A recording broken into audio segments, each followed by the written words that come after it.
Hi class, today we'll be learning about the beginnings of the early English colonies, specifically Jamestown, Maryland, Plymouth, and Massachusetts Bay Colony, or as is better known, Boston.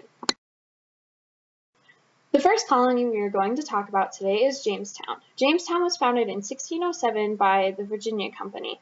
The colony started out as a way for the stockholders to make money. The plan was to grow citrus and silk. Unfortunately, the land around the area was not suitable for growing either of these, so they decided to grow tobacco. Little did they know that tobacco would become one of the most highly prized exports from the Americas in the early growth of the colonies. The Jamestown colony was not very well planned out.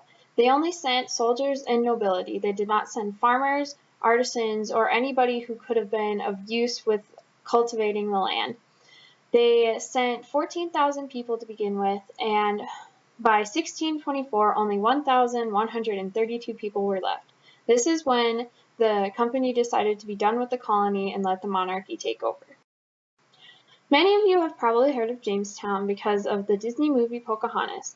Though this story takes many liberties with what actually happened in history, the general idea and the people who are in it are very much the same. Pocahontas, or Makota, as she was called by her people, the Powhatan, she saved John Smith from being killed by warriors of her group.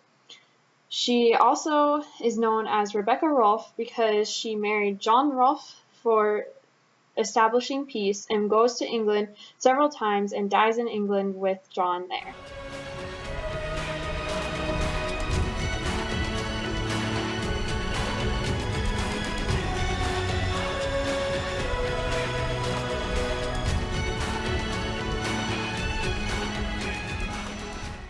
The second colony we are going to talk about today is Maryland. Maryland was founded in 1634 by Lord Calvert Baltimore as a refuge for Roman Catholics.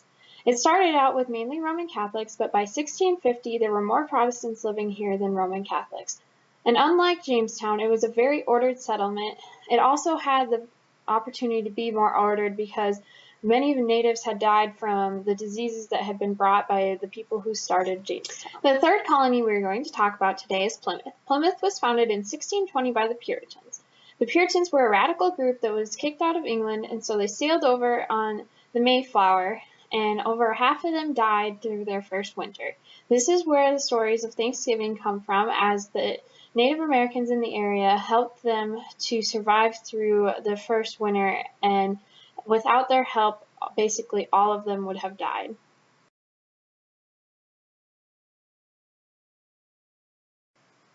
Plymouth is also well known for the Mayflower Compact, which they established while they were on the ship, and it legitimized their colony and their purpose. The colony was also built as similar to England as they could as far as customs and societal establishments, but they also had no separation of state and religion.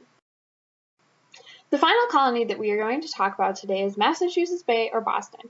It was founded in 1630 by the Puritans. Unlike Plymouth, though, this time they had a charter. They came over on the ship Arabella, and they ended up with over 80,000 people. They were deeply seated in their beliefs of theocracy, which is no separation between church or state. So the laws that they followed from the Bible were often applied to the laws that they set in their books and charter